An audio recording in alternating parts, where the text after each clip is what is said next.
Hey everyone, welcome to another episode of New Slang. I am your host, music journalist Thomas Mooney, and on this episode number 92, I am joined by singer-songwriter Caleb Caudle. So yeah, a slight setback in New Slang episodes last week. This was supposed to be coming out last Monday, but without going into too much detail, basically my grandmother, who had COVID-19 back in March, she was rushed to the hospital Sunday evening, and you can probably connect the dots from there. She actually tested positive for COVID again that night, some 2 months after her initial positive test. She's doing fine, by the way. They don't believe she's contagious or anything. She probably tested positive because of antibodies. But obviously, it's one of those things where I kind of wish people would realize that there's a lot of middle ground with COVID-19. It's not just mild flu-like symptoms or being put on a vent and passing away. There's a lot of middle ground. It's not cut and dry like you're going to have it for a couple of days and then be over it. Even I went back and got tested again Monday as a precaution. My results were negative, so that's good. But even me, I sometimes feel gassed here and there, and I'm not even quote-unquote sick anymore. But I don't want to harp too much on all of that. I want to talk about Caleb and his new record. He's been releasing records and writing songs for a while now. This new one is his 8th full-length record. Where I remember really diving into his music was the record Carolina Ghost. His new record, though, was released earlier this year. It's called Better Hurry Up, and it's just a real nice, moody kind of record. It's filled with these dark, Southern Gothic tones, and I kind of describe it as having this lingering smoke that's kind of snaked its way into a room and just kind of stays. You can feel those really earthy tones and vibes off the record. And Caleb isn't just a student on the lyrical side. You can hear those nods to those really rich roots rock records of the South. He's taking cues from the likes of J.J. Cale and the band and Little Feat. There's a lot of grit and groove on this record. A lot of that nice, real warm bleed. And again, those real earthy tones and just knowing what it is. Obviously, I always say start a record off with the first song, but if you just want to have a little bit of a taste on this record, I would suggest listening to the song Monte Carlo. Anyway, I'll try and keep this short. If this is your first time listening to New Slang, go ahead and hit that subscribe button. Give the podcast a 5-star review on iTunes. I'm over on Twitter and on Instagram at _newslang. You can find us on Facebook as well. All right, here is the interview with Caleb. Yeah, so this new record that you had, Better Hurry Up, I've been asking a lot of people this lately because it feels like I've been talking to a lot of people who have been releasing records right now. How is it releasing a record in the middle of a pandemic? Well, it's pretty weird. I mean, it's the most weird because I'm not on tour. And, it's such a huge component. For guys like me, it's that's where we go and we make our fans and we build it all. It's on the road. At least, that's what's worked for me. And, so to take away that aspect of it is pretty strange. I mean, but outside of that, it's really nice to have music out, it would be a lot worse if I was sitting at home and nothing new was happening. So it's nice to have the music out and connecting with people. Mm-hmm. Yeah, it seems like now, I guess there was that switch that happened where, you make a record so you can go on tour versus you go on tour because you made a record. Yeah. Did you feel was there any thoughts about pushing the date back or anything like that? Well, it was tricky because the day that we were leaving for tour was the day they declared it a world pandemic. So the timing was so weird. We had already released, I think, at least 2 songs, maybe 3. And so I just thought why would we not go ahead with the record? We already had all the vinyl was printed. And so to me, it's I'd rather get the music out there into a world that probably needs it rather than just sit on the record. I mean, I just didn't see what purpose that served. But I mean, everyone's different and, sorry, there's a dog barking, the mailman's coming by, which is really funny to me because it's true. Dogs hate mailmen. Yeah, there's I guess like in my alleyway right now, there's an earth mover of sorts trying to like I guess even out the alleyway. So there's all these dogs barking back there too. But it's just like of all the times, Right. I guess like it was like last week I was trying to do a podcast with uh, Emily Scott Robinson, and like 30 minutes beforehand, like the neighbor was like mowing his yard and like doing all the stuff like he typically just mows, but like it was like he had to bring the edger out, the freaking blower, like everything. I'm like, come on, man, really? Like all of a sudden he was entering a competition for like lawn care or something. Yeah. Now you fucking cut your yard. Yeah, like after like having weeds in it forever. But anyways, yeah, like, and I guess like there's also an aspect of, like you've been working on a record. There's so much of the build up to release a record, anyways. Sure. And that always feels like that's the homework of it all, right? Of putting out a record. It's fun writing the songs and recording and all that stuff, and then it's getting everything else, getting all the carts in a row to actually release. How long? I guess like was there an extended or a not necessarily an extended, but how long of a period was it between actually being like finished with the record and even releasing it? So I think we finished the record. I think it was mastered June of 2019. And I mean, we cut the record relatively quickly because we did it live.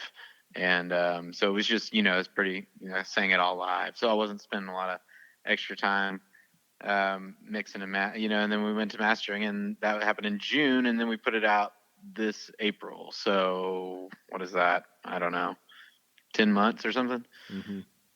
Yeah. Which is pretty normal, I would think. Yeah. It's so weird. I was talking with. I feel like I'm name dropping just all the time here, but with this, but it's because I've just been doing all these podcasts. I was talking with Gabe Lee yesterday about how, because he put a record out basically 51 weeks after his first record, and we talked a little bit about how sometimes it feels like your job as an artist is to release music, it's to write songs, and sometimes you feel like you play too much into the game, if you will, of like this is how we're Right. supposed to release music. Oh, you can't release it too soon, you can't release it too late, all that kind of stuff. Yeah. Sorry, man. I got the neighbor drilling. I just came inside. Sorry. No, I know that's just really bad timing. Oh, we have these awful racist redneck neighbors. They're terrible. But anyways, can you please repeat that question? Sorry. It was just kind of about like it wasn't really even a question, but it was just kind of about how like sometimes you feel I don't know, not necessarily informed, but like too informed by what the standards are, what the industry kind of tells you, like this is how you're supposed to release music versus just getting a record out. You're at the end of the day, you're a songwriter, you're an artist, and yeah, you have to like do everything to get the record ready and out. But like sometimes it's like I said, it kind of feels like that's all the actual work is just doing that part. Yeah. I think some people get really caught up in the, like what we're told is the correct way to, the correct time to wait or whatever. I don't, I always try to just go like at whatever feels right, like at my own pace. So that's kind of how I've always done it. But, I know some people, just follow by the book. So I don't know. Yeah. Obviously, this record right here you cut over at Johnny Cash's Cash Cabin. What was that experience like? That I'm sure like that just feels like you're just rich in history there. Yeah, well, it just feels really cozy, which is probably my favorite part about it all. It's like there's a vibe in there, definitely. I think everybody who goes in there, can feel that sort of thing. So, but yeah, it was like overwhelming for the first hour I was there, and then it was like time to get to work. And but just everywhere you look, if there's something awesome that has you know great importance, country music history. Mm-hmm. So that's pretty special. Yeah, you said like this was all cut live, and you wanted that that feeling, that kind of mood for this record. I guess like what went into like the why you wanted to go that approach this time around. Well, after we made Crush Coins, I felt like we kind of spent a lot of time on things that maybe don't really matter to me anymore. Just like trying to be perfect, or you know what I mean? Like just trying to like just indulge every little, like tweak. And like to me now it's Mm-hmm. like if the feeling's there, and I think that's where the magic happens. It's like it's not so much in just like being really picky about every last little thing. It's more just like hiring the right band, bringing the right songs, and then just having everybody work together and work off of one another. And so yeah, that was just really important to me, that what the listener would hear would be what was happening in the room. Yeah, I've I guess like what I've kind of come across with this record is I feel like I'm describing it as like a smoky kind of feeling. You used cozy. That's probably like a better word, but like I feel like there's like a smoky, like old school kind of like out in the country kind of feel to it. Um, that just it's a little bit of like a warmth that just kind of I don't know comes out of these songs. Yeah, smoky's a good word for it, I would think. It's, it's kind of just kind of dark, and I kind of always just gravitate more towards minor keys, and just and then obviously the cash darkness playing into everything over there was just kind of just played into what the songs were already doing, and then just playing his guitar also just had such a heaviness to it. So yeah, darkness, it's a good thing. Yeah, I always love these records that are um, I don't know. I feel like I can't think of the term, but like every once in a while, there's a record that like I kind of just see like I see a color when I listen to it, and like this record is like that. Now, obviously, like it's partly because of the album art, probably too, because it's black and white and stark and all that stuff. But you definitely feel like the smokiness, the dark tones. So Yeah, yeah, I think that's we definitely tried to bring more grit to the mix this time around. I think that kind of shows by the way it feels loose and we're playing off each other, but also the way the players are playing. Like Little Joe on slide guitar, it's pretty dirty and feels like it really just goes with what the song was already trying to do. yeah. Um, I guess like with that, like since it is this live atmosphere, did you walk in like um with like I guess maybe looser ideas of what a song was going to be? Yes and no, because John Jackson, who produced the record, we had been sharing demos back and forth, and we talked through structure quite a bit. And I'm really into arrangements. Like I really enjoy that part of it all. And so I usually have a pretty clear vision of like what the structure of like a song's going to be. And we would, but also you got to just be available at the time to be open to tweaking it, or leaving something out, or just like the goal for everyone is just to do whatever sounds best. So I got to trust like everyone's instincts, and if you hired the right band and the right producer, then it's really easy to do, and you can kind of just be yourself. And then it's just like a really open conversation with everyone, like, should we do this or should we do that? And we try one thing or try the other and try to stay open. But I mean, the song's the song.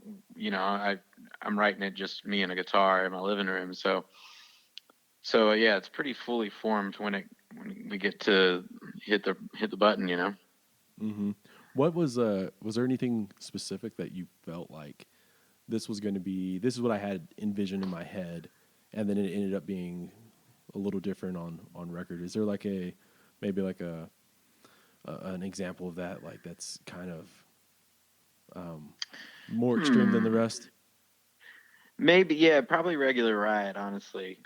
Because when I wrote it with Natalie Himby, we kind of like wrote it as like a finger picky, like really singer-songwriter type song, and then it kind of got more of like the Jayhawks or like Tom Petty kind of treatment to it. We kind of stacked up strummy acoustic guitars and mandolin, and kind of did the bigger 3-part harmony on the chorus. So yeah, that song was probably the one that came out the most different from the writing process to the actual record. Mm-hmm. I guess I read like you've always kind of been more of like a solo writer, and that was like, was that your first co-write or like one of your first Yeah, like really kind of official kind of where you got something out of it? yeah, that was the first one I'd ever written, and it's the first one that's ever been on one of my records too. So it was really cool. I've written one more with John Carter Cash, but it'll hopefully be on the next record. Yeah, I guess like whenever you when you're I mean you obviously have been doing this for a while, so like I feels like you probably get into a groove of knowing how to write a song by yourself and getting into that routine. Is it a little, I don't know, I don't know if scary is the right word, but like is it a little, you get a little bit of butterflies when you finally start trying to write with other people like that? Yeah, maybe so. I didn't really think about it that way, but that would make a lot of sense because I mean, I ride alone so often, so that's just normal. That's just like, getting the frustrations out, and it's kind of like my therapy is the writing part. So yeah, writing with other people is a little different, but those were two really good experiences that were both very, very different, and I loved both the songs. So as long as it was like that, I would be cool with doing more of that. But if I was in a group of like 3 other people, I don't know that that's something that's really appealing to me. Yeah, no, I was I just always felt like it's really cool whenever these co-writes happen, but there's a lot of trust that has to happen in these situations because you're really, with anything, with any kind of project, the more people you add, the less control of the, I guess, the idea of what it is. It gets diluted. Yeah, absolutely. Yeah, I think that's, you know, maybe it's like ego tripping or whatever, but you are getting the product that you're wanting to get. So when you're writing alone, it's like that's all on you. So it's a little easier to get exactly what you want out of it. Hmm. Oh, I guess there's also something too when you're writing alone. You mentioned therapy. You I guess like you also feel where that's a safe space in a lot of ways, and you're not necessarily letting someone into that space, even though the final product is you playing it in front of a live crowd. It's not necessarily where you have to explain yourself to like every individual afterwards. Right. Yeah. Yeah. It's kind of nice, especially like when you're working on, or for me, it's like when I'm working on a song, it's like that time that it takes to get fully realized, like that's a really special time because it's just yours. You haven't released anything yet. You haven't, but like once it's out there, it's out there, and then it's anyone's to, yeah, they take whatever they want to take from the song. Yeah, I've always thought about like or I guess it's one of those things where recently I felt more, I guess, aware of how fans and journalists, and obviously this is myself included, project so much on an artist of what our ideas of that person is just based off of songs and obviously like social media and stuff like that now. But like mainly, you project so much of your own feelings onto an artist, and sometimes that doesn't necessarily line up. Um, what's like the strangest thing you've seen that's like been like just super off about a song that like you're like, well, that's not actually what I was talking about. Oh man. Well, yeah, that is really funny to me. Me and my wife kind of joke about it every now and then. Like sometimes we'll get a review and somebody will just be so like off the mark about what the songs are about. And there was one for, I think, for Crush Coins, and somebody kind of mapped out the entire record. It was like a year-end thing, and somebody like mapped it out song by song about what each one was about, and like built this whole I guess story about what the record was, and it was not at all really what it was. And so that was just really funny to me because, like, people are going to apply their, all their wants and needs to their entertainment. Yeah, yeah. It's like the like the Stanley Kubrick thing about like The Shining. Like people like, have you ever watched that Room 237 documentary? Oh, right.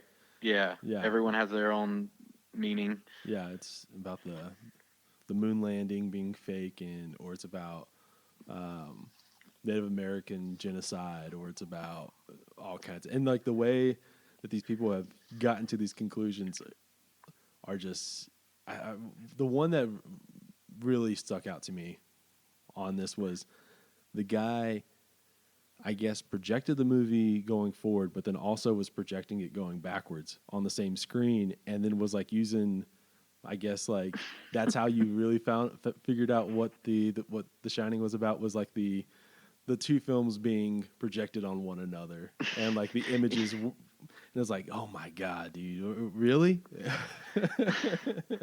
Got too much time, man. Yeah. I don't know. Like, obviously you're always looking for some kind of connection with an audience, and you want people to relate to them and put their own thoughts on if they get something out of a song. It's kind of like their own little thing. But it is strange when you're going, no, like that's totally off there. I mean, I don't even mind it. I don't think Mm-hmm. like I said, it's like once it's out there, it doesn't matter what I think anymore. It's like I'm not keeping it to myself any longer. So if people want to apply a separate meaning to then that just means that it has the power to translate more than just one specific thing. So so be it. This episode is sponsored by Smith Iron and Design. It's owned and operated by one of my good friends, Aaron Smith, and his dad, Sonny. As the name implies, Smith Iron and Design specializes in creating custom metal and woodwork.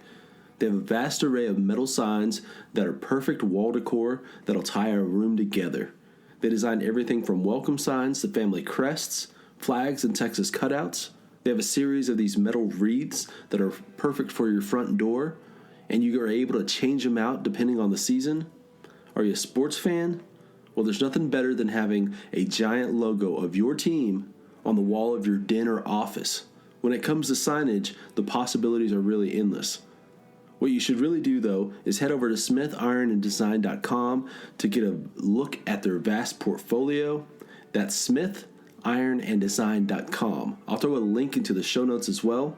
They don't just do signs either. Some of the smaller items are custom bottle openers and keychains. Then they also have bookshelves, TV stands, nightstands, and fire pits. It was about a year ago, Aaron built me a custom shelf. I needed something new to store some of my vinyl, and everything I had come across, either the shelves weren't big enough for LPs, or it looked too bland or cheaply made, or, to be perfectly honest, too expensive. So I wound up talking with Aaron, and about a week later, I was able to pick up this custom shelf unit that's just been amazing. It's incredibly sturdy, has a bit of a rustic feel. In my opinion, one of the best parts was just having so much control in the process. You can get them as tall as you want with the shelves at the perfect depth and length. Again, for me, this was for storing vinyl, so they had to be a certain height and depth.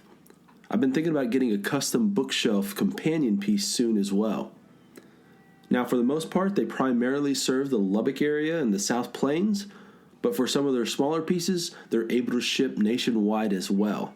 Again, smithironanddesign.com. Now back to the show. When do you, I know like everything's different every time, but like, do you have like a certain time of day that you feel you write better at? Or The mornings. Yeah, for me it's the mornings. For a long time I was a heavy drinker and I would never write in the morning, so I didn't know I didn't know what I was missing out on. But yeah, so past 6 or 7 years, it's been mostly mornings when I write. Is that partly because it's a quiet house, just getting up, a little bit of clarity or something? Is there something to that?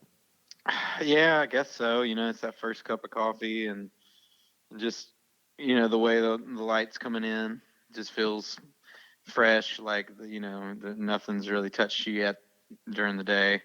so you kind of have a clean slate and just feels easier to write. Yeah, I've always enjoyed mornings too, just because of that first cup of coffee taste. Oh yeah, it's the best.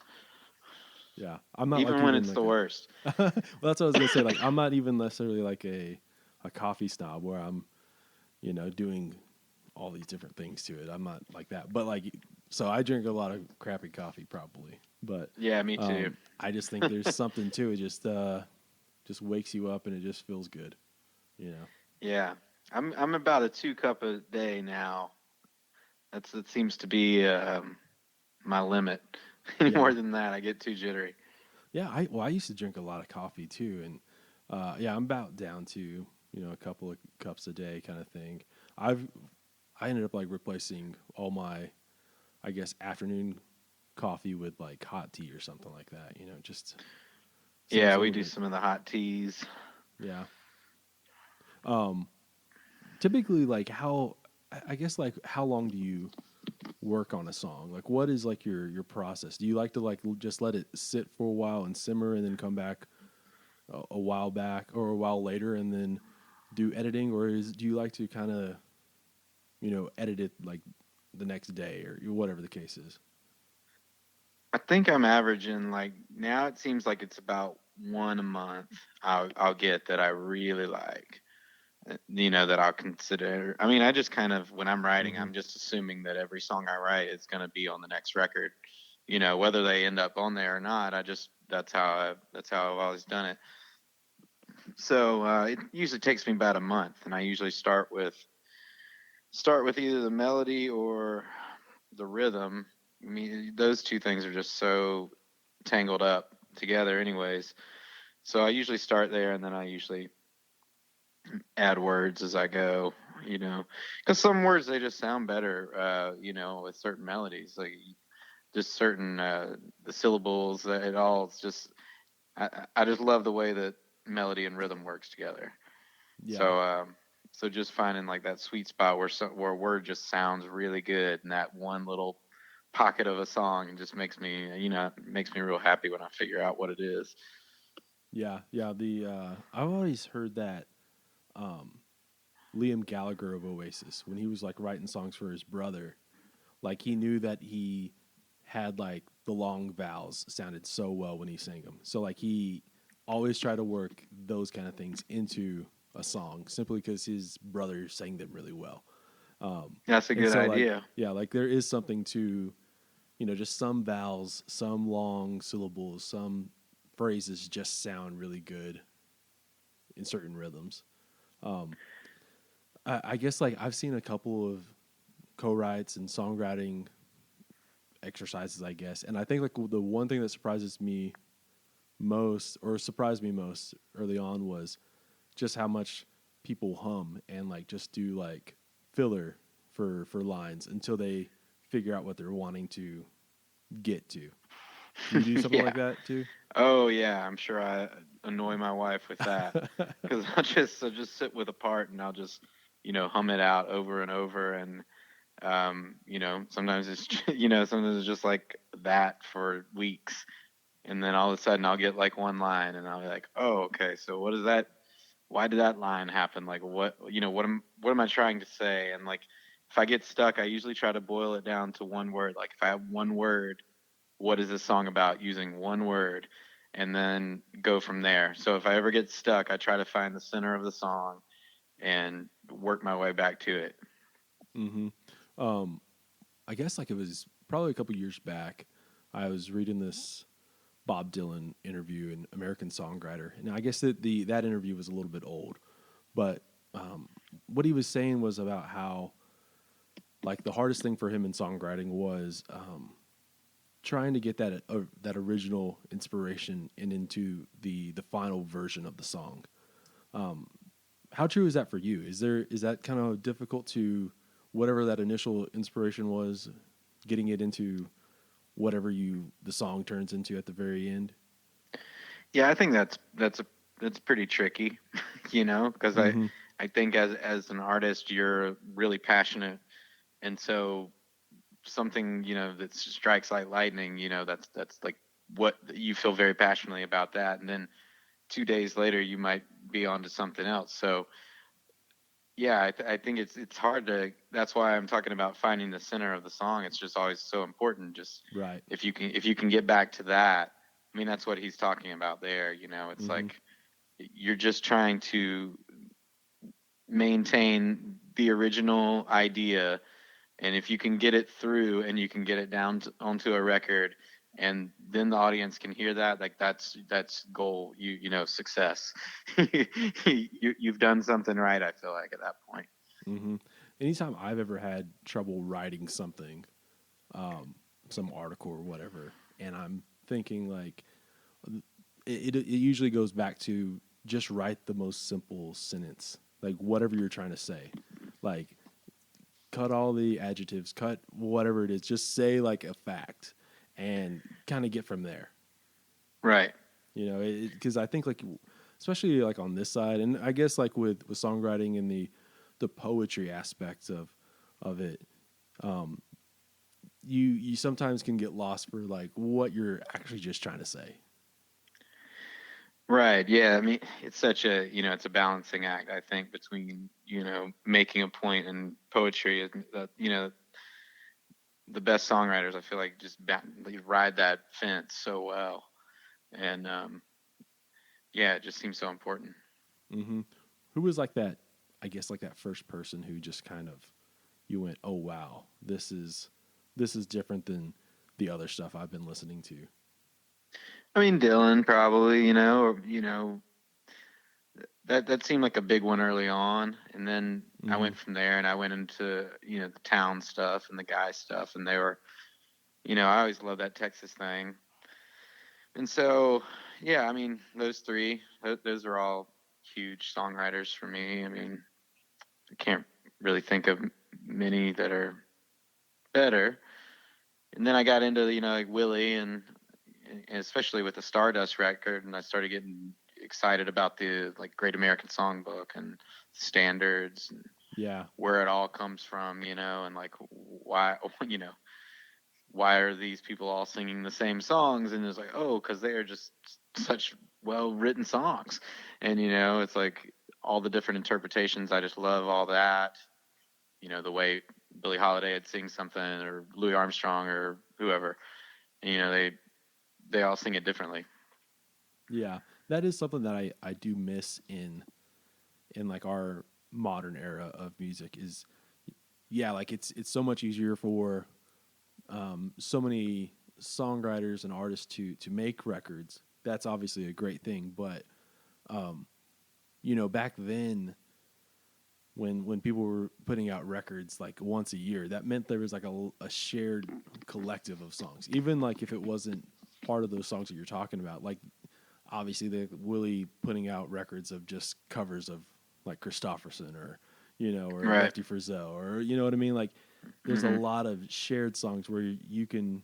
I mean, like Yesterday by the Beatles, like it's like the most covered song I believe in the world. So there's like a Right. billion versions of that, but there's like Yeah. a lot of those are really great too. So Yeah. You got to probably like 20 of those are great.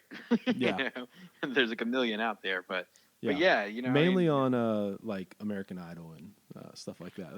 That seems like where right. you hear a lot of them, but Yeah. um, you mentioned Towns. Towns was like kind of that first person I felt like actual sadness when I first listened to him. Because Yeah. Man, do you hear him differently now than you did when you first heard him? Because I do. It's like it's a separate feeling, but it's like I knew it was good then, but now it's like good and it's way heavier. So I have to like not go there all the time.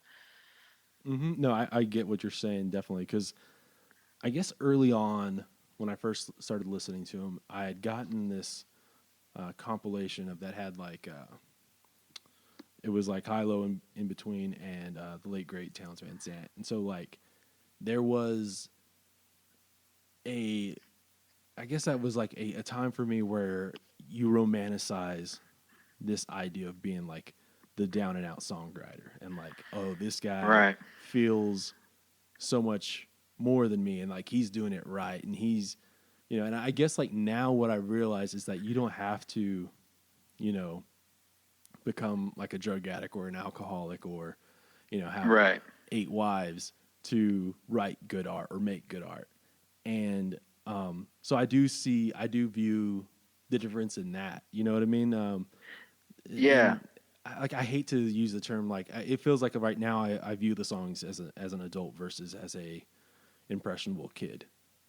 Right. Because I mean, when I was younger, I think I was like looking at Towns or somebody like Graham Parsons or somebody like that, where it's just like this, like, I mean, tragic story, you know? It's Mm-hmm. like, I don't want to imitate that, but you know, it is like there's this like romantic thing about it all, and you're like, oh, this is great. Yeah, you got to be sad to write sad songs, but I don't believe that. I see people say that a lot, and I just don't even believe that that's, you know, because I mean, here's the thing: you could be living a life that you're enjoying, and you know, you can still lose a loved one. That's you know, it's a sad moment. It's like, Mm-hmm. and you can address that through a song. But I don't think you have to be in some dark place to tap into that or to any emotion, really.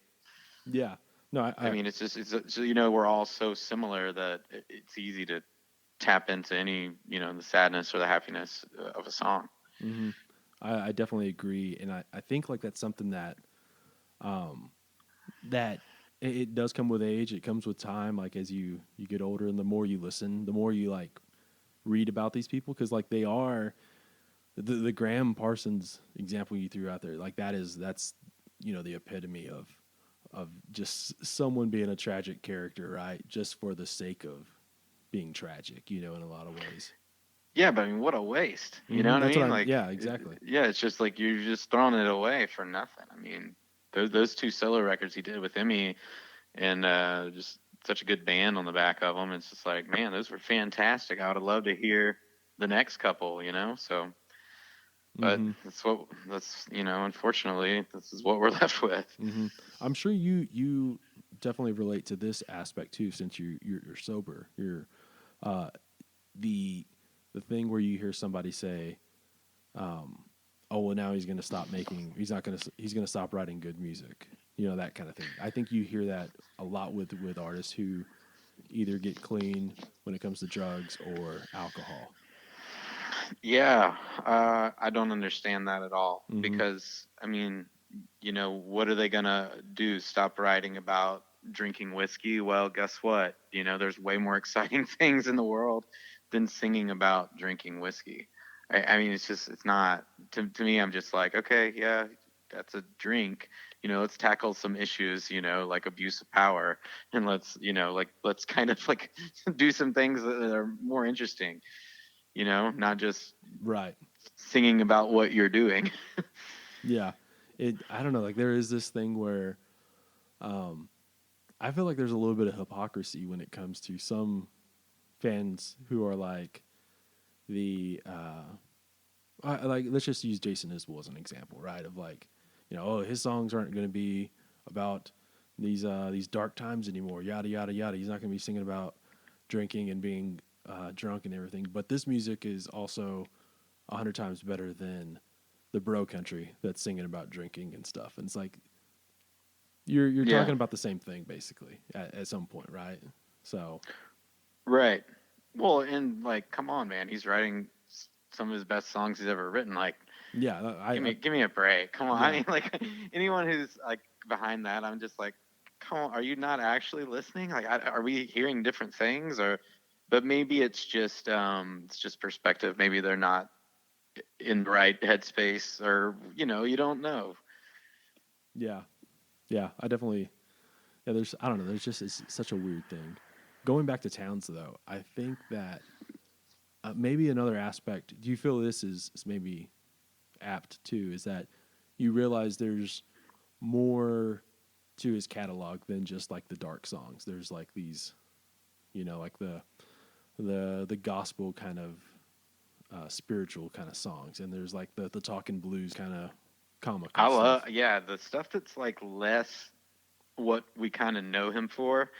That's really interesting to me. All the like ramp up kind of spiritual, kind of funky stuff he does. You know, it's like I love that stuff. I think it's just he's not a one-trick pony, and I think that sometimes we treat him as like, hey, this guy just sings sad folk songs, and I don't think that's exactly what it is. Mm-hmm. Yeah, it's so easy to just, just I guess generalize people, especially if they've been gone for a while. Yeah. You're trying to explain an entire catalog or a discography to somebody in one sentence. Right. And I think, his 10 most popular songs are probably in that vein that everyone kind of looks at him as. But I think there's a lot of hidden treasures in his catalog that are, deeper than just the 20 that everybody kind of seems to be gravitating towards. Mm-hmm. Yeah. So you grew up in North Carolina, and I guess like obviously there's a lot of rich history musically there too. But did you feel that growing up, or did it take actually kind of exploring before you realized how much great music was coming out of the state or the region? It always felt like music was around. Well, one, because I grew up in church, so it's like, hearing gospel songs all the time. So that was like a thing. And then also, it's like I basically come from like Doc Watson country, so not too far away. I mean, maybe like 40 miles from where that whole scene kind of came up. So yeah, I mean, it was like always around. It felt like a lot of banjo music coming out of there, clawhammer kind of thing. And yeah, I mean, music. It just seems like it was just in that area. Just felt like everybody played. So, and then it kind of got like more into high school, and that kind of weeds some people out from the music scene, and because it's not exactly the coolest thing to do. And so then I just kind of started going to shows and meeting people that were like, from different backgrounds, and getting into all different sorts of music through that. Mm-hmm. You've kind of lived in a few different hubs of music here in, I guess, in the Great South. Um, Yeah. I guess like do you feel like it's given you, I don't know, more insight on or more cultural aspects of knowing different sounds and stuff? I mean, maybe, but also I'm like a huge music history nerd, so that might that might be more of what's informing all that. But like you do pick up on it. When I was in New Orleans, it was like that sound is everywhere. You walk down the street and you hear people playing, so it's like everywhere. So yeah, and then of course Nashville here is just like you know when it's not a world pandemic, there's music all the time everywhere, and it's amazing. Yeah, So it's yeah, like hard not to feed off of it. yeah. The pandemic. I'm obviously super concerned by the pandemic stuff, but also I'm weary a little bit of uh, there being like 15 pandemic blues songs. You know what I mean? Like specifically Yeah, that kind of thing. Yeah. it's like a tempting thing to do, I'm sure, but you know, I always felt like I've never written like directly about stuff like in that way. So, I would rather folks kind of write about like what they're feeling because of the thing that's happening. You know what I mean? I feel like Hmm. that's how to get to the better song. There's a better song than the quarantine blues. This episode is sponsored by Wicker's Mesquite Smoked Jalapeno Jelly. It's owned and operated by my buddy Wes Wicker, who makes the jelly in small batches for the best quality and freshness. He smokes the peppers with mesquite and uses pure cane sugar to make the jelly. What you get is this great blend of smoky, sweet, and spicy. It's addictively savory. For those uninitiated, Wicker's is a great addition to any chef's kitchen. Part of what makes Wicker's so great is just how versatile it really is. For starters, it makes a great meat glaze.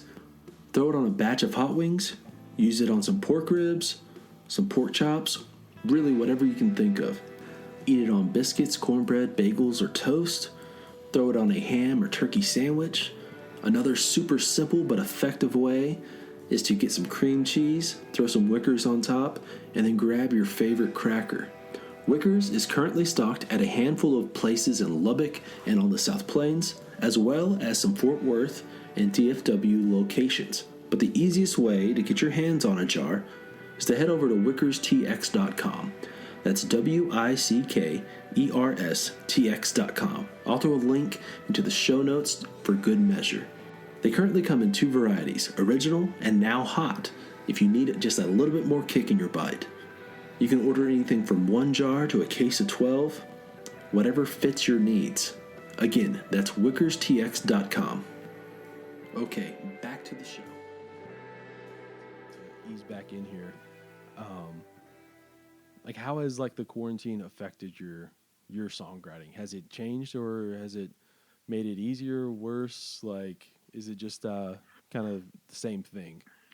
I can't really tell. But a lot of that's to do with, like, I'd already been writing a bunch for the next record, and I've got about 13 or 14 songs that I really like already written.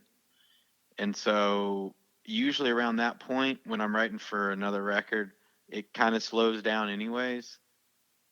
So maybe that has something to do with it, but maybe it feels a little bit slow right now. But I think I've finished 1 song since we've been quarantined, and I've got like another one working. So I don't know. Maybe it's a little slower. Yeah. But I don't know really if it's because of that or if it's because, all the other things I was mentioning. Mm-hmm. Yeah. Well, it is. I guess like with different people, it's obviously different. There is like this aspect of some people do feel like drained after writing a record and they have to take that break or whatever. But it feels like you are a little bit more where you're kind of always practicing the craft of songwriting in a way. Yeah, I think that's pretty fair to say. I mean, at least, I try to at least get a song a month. And so, I mean, in that way, yeah, I feel like I'm definitely just kind of constantly writing and constantly trying to figure out what's next. And so, yeah, having to slam the brakes on everything is kind of weird. Yeah. I feel like I've been in motion for so long, and just like now we're just like, okay, well, I guess I'll just get better at guitar. Just try to grow some things and go walking all the time. Yeah. Is that is stuff like that, going out walking and getting out of the house and kind of doing stuff like that, does that help spark inspiration, give you like, I guess maybe some clear mind to think about stuff about music or anything? Yeah, I mean, it sure helps me fight depression. So it's like, if nothing else is good is coming from that, that's at least helpful. So I mean, like today, I think we went and we're walking every single day. It's like somewhere between like 5 and 6 miles, and yeah, just trying to stay in motion is really good for me because I just don't handle sitting still very well. So yeah, I think clearing my mind outdoors is really, really important. And I'm sure it makes it a little bit easier to be creative. Mm-hmm. Yeah. One of the things I was going to ask about a couple of songs on this record, you kind of go into a little bit of like the nostalgia of growing up on like Front Porch in Monte Carlo. Is that kind of like always, was that, I guess, maybe the intention of talking about home in a way? Or, was it something that you just started writing? And like, I guess, like where did those originate in a way?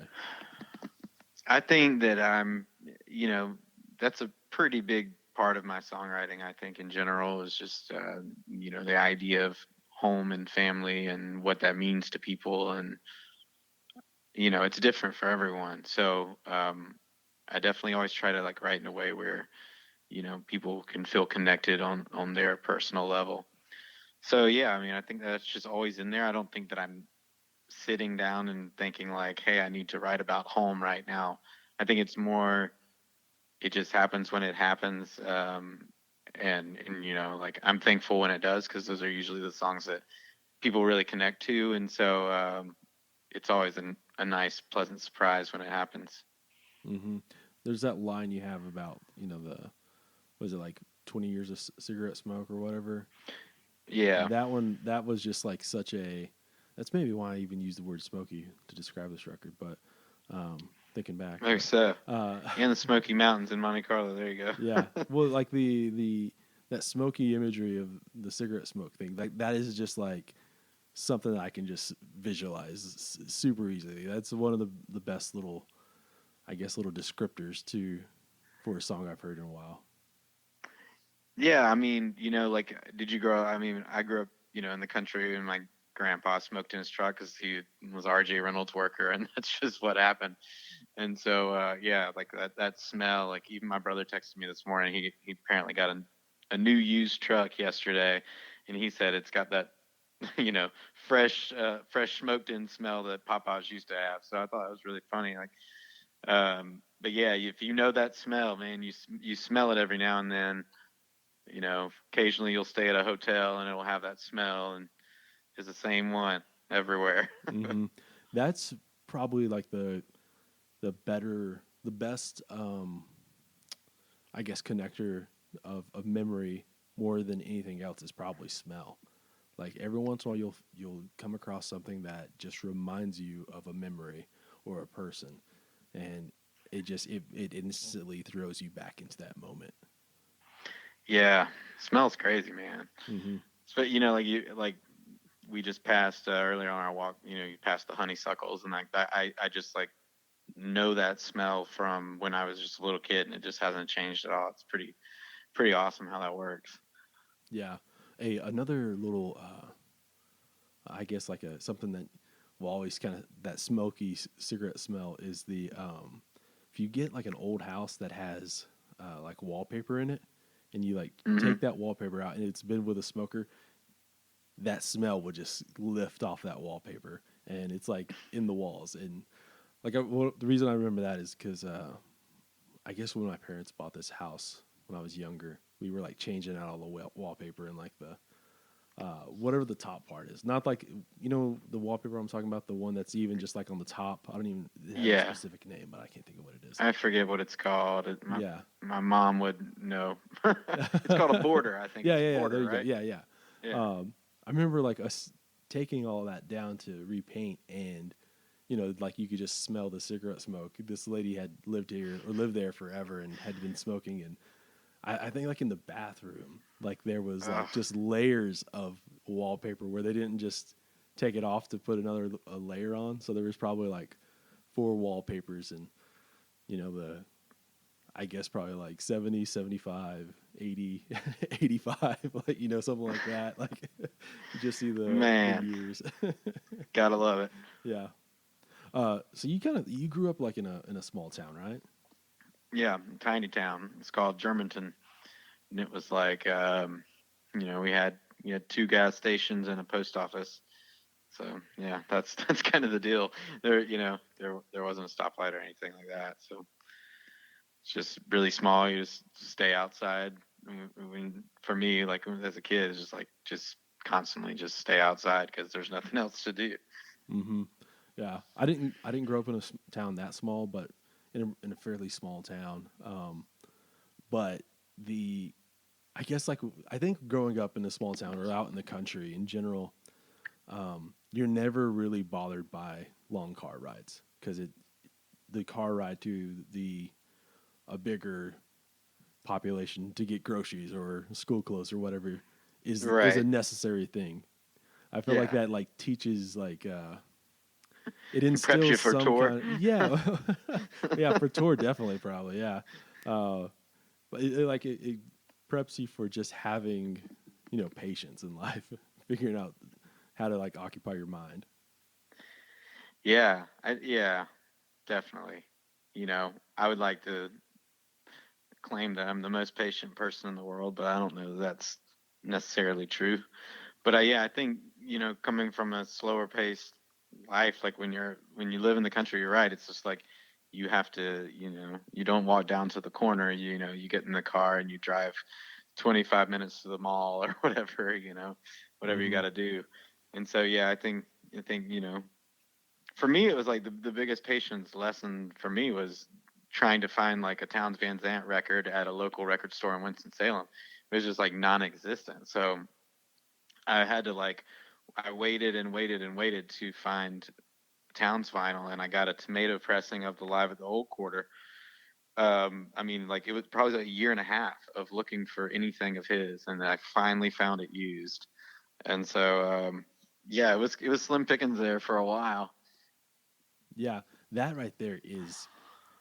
I hope that's not lost for this like generation. It's obviously so easy to just have someone's entire catalog at your disposal. Spotify, iTunes. Just even if you're buying it on via the internet, like you can just have it all. But Yeah. like the search is almost as important as the actual record. I mean, the payoff is just twice as sweet, Mm-hmm. Like when you finally sit down and play the record, it's like, wow, I waited a long time, but this is really good. Yeah, there's a. Are you familiar with Terry Allen by chance? Yeah. Okay, so he's a Lubbock person, a Lubbock artist, and that's where I live now in Lubbock. And so like Lubbock on Everything has always, not always, but like it's for a long time has been like the record that I need, right? But I've made like I guess a deal with myself to not buy the reissue. Like I'm just like waiting to find it out in the wild. Oh, So wow. yeah, is there Good anything luck. like that? Yeah, well, that I feel like there has to be. I don't know. There'll be like an estate sale or something that I come across it at someday. Hopefully, Yeah. something like that. Yeah, I don't know if I have anything like that. Yeah, But I mean, there's certainly records that I was looking for a while, and then I finally found them. But it was usually somebody had reissued them, and I hadn't seen it in a while or something like that. But with Grimies being here, it's just they have pretty much everything I could ever want, and then some. So it's been my local go-to spot here. And back home, it was a place called Underdog Records I really loved. So those have been my two places to go spend some money yeah. the last few years. Do you go in and with like an idea of what you want, or do you often just like, you know, whatever grabs my attention is that's the record that's the stuff I'm getting. Right now, I think my process is listen to something on like a streaming service, and then kind of get like into it, and then go, if I really love it, go buy the record. Because I mean, or else I'm just going to be spending way too much money on records that I don't need to be spending on records. So that's kind of like I only get the cream of the crop, like the stuff I know I will listen to for the remainder of my life. Yeah, and it's pretty sweet collection right now. Yeah, I have a bunch of vinyl as well, and I feel like that's I don't know, like there's something special about a record versus listening to it on Spotify or whatever. I mean, it's obviously so much easier, but on vinyl, like it just makes it an event, Yeah, I know some people probably don't like getting up and flipping the record, but I think that's really, I like that. I like the interactive listening. You get up out of your seat and you go pay attention to the record again halfway through. I think it's a nice reminder that you're actually listening to something and you're intentionally trying to get something from it. Mm-hmm. Obviously, like the vinyl revival happened in the midst of your career. Is that something? Obviously, like track listing is always kind of important when an artist is putting a record together. But did it make you more aware of like your track listing since you do have some records on vinyl? Yeah, I started thinking in sides. Yeah, definitely. I mean, I used to probably think, when I first started, well, I probably wasn't thinking much of anything, honestly. It's just like, here's some songs I did. But as time goes on, you start becoming more aware. And I think I spent a lot of time on tracking, and I spent an equal amount of time on sequencing, or in like, and then like the spacing in between the songs, Right. Yeah. Like I like all of that, and I probably I obsess over. I just remember there being some, when we were mastering this past time, I was like, I need it to hit a half a second before it does. And then it's just like, I just started thinking, I'm like, I'm literally the only person who will ever care about this. But for some reason, this is really important to me. And so we're going to change it just the slightest, Mm-hmm. Yeah. Well, that's, But it just feels good when it hits at the right moment, the next song. yeah. Well, also, that would be something that would bother you for the rest of your life. Like in deep down somewhere, like even if you got over it, you would Somewhere, still yeah. go, "Oh man, I should have done that." Yeah. Yeah, I try to, I really want it to be not perfect, but like you really want what you've heard in your head. You want it to match what you're about to put out into the public. So I do spend a lot of time with all of the minute details of making a record. I love all that stuff though, so it doesn't ever feel like work. It's just like I love making mixed notes. It's like a hobby. Yeah. Obviously, like this record ends with Bigger Oceans, and it feels, if there's anything that on this record that feels like a bow for the record, it's that song. It feels like just a nice ender. Obviously, I'm assuming that was done intentionally. Yeah, when we cut it, like we had talked about me just doing it by myself, and I was just going to do like a solo track at the end of the record. But when you have that caliber of musician, it's like, do you really want them to sit on the couch while you're in? You know what I mean? It didn't make any sense. So Mm-hmm. I knew that they would, add the icing on the cake, if you will, and it just like I knew they were going to do a great job. So it was really nice. And when we cut it, Russ Paul played the pedal steel part, and it was just like so syrupy and just like sweet, and the harmonies are great. So we just knew that, hey, this is the closer. And I think same with Better Hurry Up, like the title track, we knew it was going to be the opener like as soon as we cut it. Yeah, yeah. That definitely feels like the opener too. Mm-hmm. Yeah, Bigger Oceans. It feels like, um, when you've like gotten sheets fresh out of the dryer and like you go and make the bed and like you have it Yes. perfect, and then you're like, okay, I can't fucking mess up this bed. Like I'm not gonna lay on it or nothing. And you like you put that off, like because it's so like nice looking and everything. That song kind of feels like that smooth sheets on a bed. I know it's Well, probably a weird good. analogy, but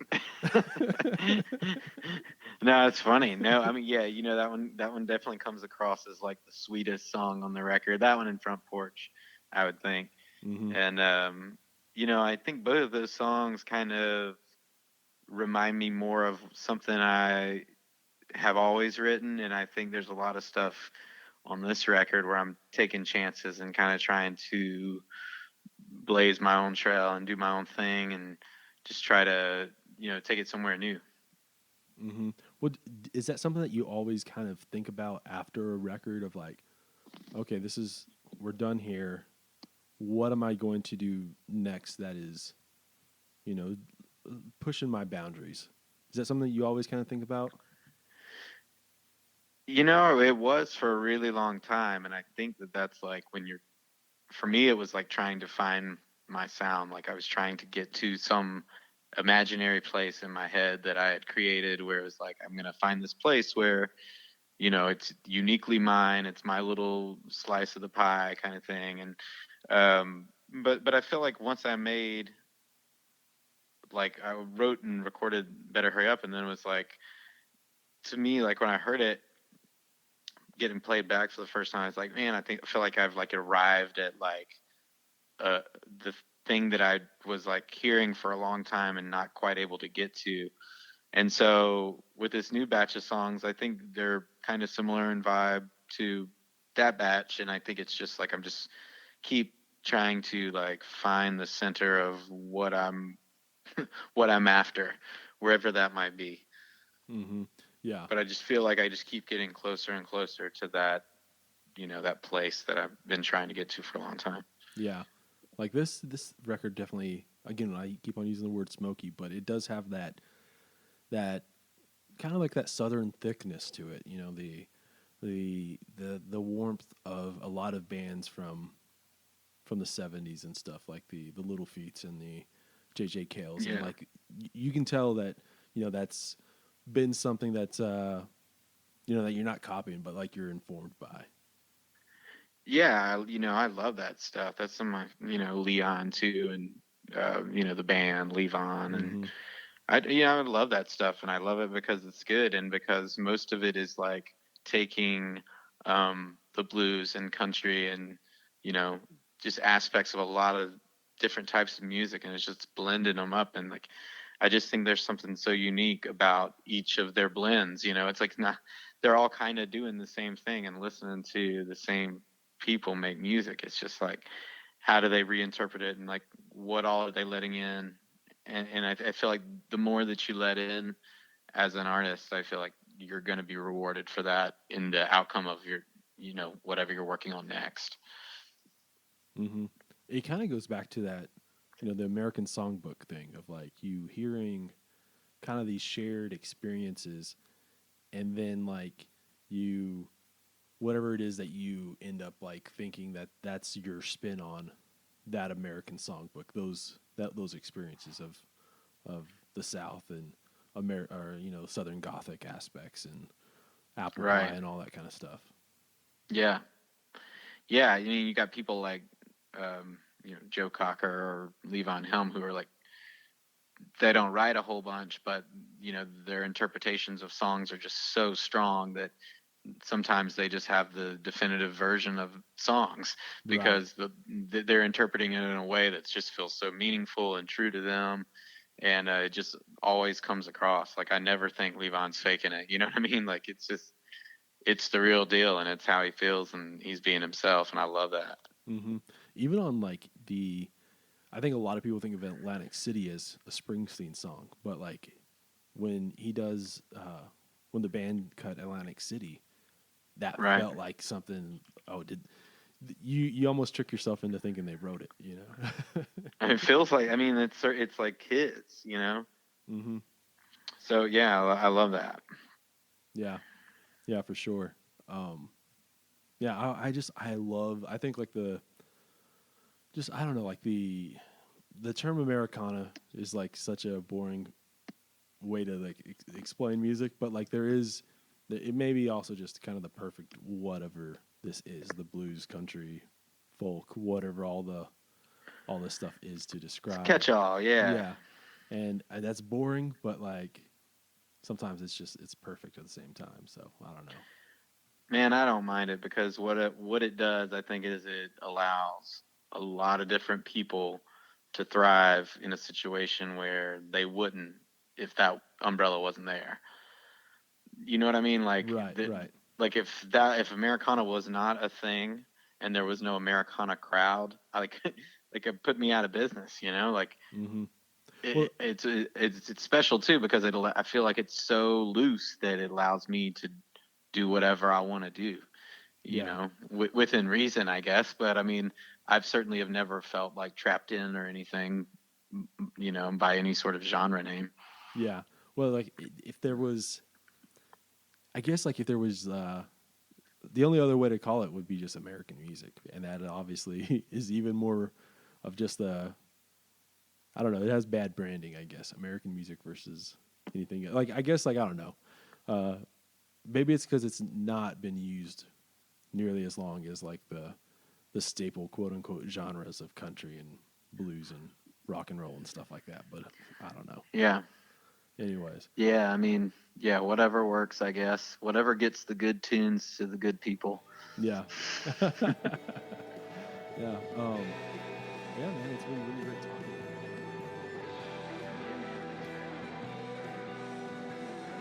All right, thanks for listening to this episode. Be sure to check out Caleb's newest record, Better Hurry Up.